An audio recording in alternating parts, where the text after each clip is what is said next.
Hello friends, అందరికీ hi. అందరు ఎలా ఉన్నారు? నేనైతే చాలా బాగున్నాను. ఈరోజైతే నేను తెలంగాణ స్పెషల్ బెండకాయ పులుసు చేస్తున్నాను. ముందుగా అయితే ఒక పెద్ద గిన్నె పెట్టేసుకొని ఒక 2 గంటల ఆయిల్ వేసుకోవాలి. ఆయిల్ వేసుకొని కొంచెం జీలకర్ర, కొన్ని మెంతులు వేసుకొని ఫ్రై చేసుకోవాలి. మెంతుల వల్ల మంచి ఉపయోగాలు ఉన్నాయండి. మనకు పులుసులో మెంతులు చాలా అంటే చాలా టేస్ట్ వస్తుంది మెంతులతో. ఇప్పుడైతే కొంచెం వెల్లుల్లి వేసుకుందాం. పచ్చగా దంచిన వెల్లుల్లి మనం ముందే ఆయిల్లో ఫ్రై చేసుకుంటే మంచి టేస్ట్ వస్తుంది అన్నమాట పులుసుకి. సో అవి కూడా కొంచెం ఫ్రై అయ్యాక మన దగ్గర ఉన్న కట్ చేసుకున్న పండు మిర్చి, ఉల్లిగడ్డలు వేసేసుకున్నాము. అవి కూడా కొంచెం దోరగా ఫ్రై అవ్వాలి. ఫ్రై అయ్యేంత వరకు అలా కలిపెడుతూ ఉండాలి, లేకపోతే మనము మెంతులు వేసాం కదా, అవన్నీ చేదొస్తాయి అన్నమాట ఎక్కువ ఫ్రై అయిపోతే. సో అలా కలపెడుతూ ఉండి కొంచెం కరివేపాకు వేసుకుందాము. ఇప్పుడైతే బెండకాయ పులుసులో మాత్రం కరివేపాకుతోనే టేస్ట్ అండి. ఏ కూరలో కరివేపాకు వేసుకున్నా చాలా అంటే చాలా మంచిది.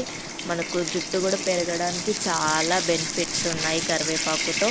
సో కొంచెం కరివేపాకు ఫ్రై అయ్యాక చిన్న పసుపు వేసుకుందాము. కొంచెం పసుపు వేసేసుకొని ఇంట్లోనే ఫ్రెష్గా రుబ్బి పెట్టేసుకున్న 1 స్పూను అల్లం పేస్ట్ వేసుకుందాము. నేనైతే ఎప్పటికప్పుడు ఇంట్లోనే ఫ్రెష్గా అల్లం పేస్ట్ రుబ్బి పెట్టేసుకుంటాను. నేను ప్రతి కూరల్లో కూడా అల్లం పేస్ట్ వాడతాను.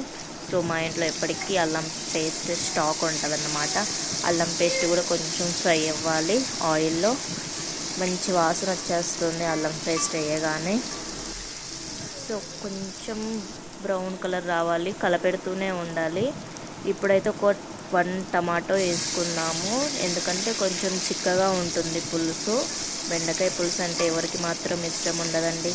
సో నేనైతే ఒక 1 టమాటో పొడుగ్గా కట్ చేసి వేసుకున్నాను. టమాటో మగ్గేంత వరకు ఆయిల్లో ఫ్రై చేసుకుందాము. సో ఇప్పుడైతే మనం కట్ చేసుకున్న పొడుగాటి బెండకాయలను వేసేసుకుందాము. బెండకాయలు కూడా ఆయిల్లో మంచిగా మగ్గాలి. అలా కలిపెడుతూ ఫ్రై చేసుకుందాము, లేకపోతే అడగంటిపోతాయి. సో అలా ఫ్రై చేస్తూ ఆయిల్లో బాగా మగ్గనివ్వాలి బెండకాయల్ని కూడా. ఇప్పుడు కొంచెం రుచికి తగ్గట్టు సాల్ట్ వేసుకుందాము. నేనైతే 2 స్పూన్స్ సాల్ట్ వేసుకుంటున్నాను, ఎందుకంటే పులుపు వేస్తున్నాం కాబట్టి సాల్ట్ బాగానే ఉండాలి. పులుపుని కవర్ చేసేస్తుంది కాబట్టి అది కూడా కొంచెం కలబెట్టేసుకుందాము. మొత్తం సాల్ట్ ముక్కలకు పట్టాలి. ఇప్పుడైతే ఒక 1 మినిట్ అలా మూత పెట్టేద్దాము. ఒకసారి చూసుకుందాం ఎంతకైనా మంచిది. సో ఇప్పుడు మూత పెట్టేసుకొని ఇప్పుడైతే చూద్దాము. కొంచెం మగ్గాయి. ఒక 1 స్పూన్ కారం వేసుకుందాము. కారం వేసుకొని కొంచెం కలబెట్టేస్తాము, లేకపోతే కింద అడుగంటిపోయిద్ది అన్నమాట. సో నేనైతే కారం వేసుకొని మొత్తం కలబెట్టేసుకుంటున్నాను. కొంచెం మగ్గుతుంది. మగ్గాక మనము చింతపులుసు వేసుకుందాము. సో ఇప్పుడైతే కొంచెం కారం, ఉప్పు, పసుపు ఇవన్నీ బెండకాయ ముక్కలు 10 మినిట్స్ అలా మరగనిద్దాము. ఎంతో టేస్టీ అయిన తెలంగాణ స్పెషల్ బెండకాయ పులుసు ఇంకొక 2 మినిట్స్లో రెడీ అయిపోతుంది. ఆ స్మెల్ అయితే సూపర్ ఉందండి. వావ్! నేను ఒక చిన్న బౌల్లో తీసుకున్నాను. మా పాప ఏడుస్తుంది, ఇది పెట్టేసేయి అని.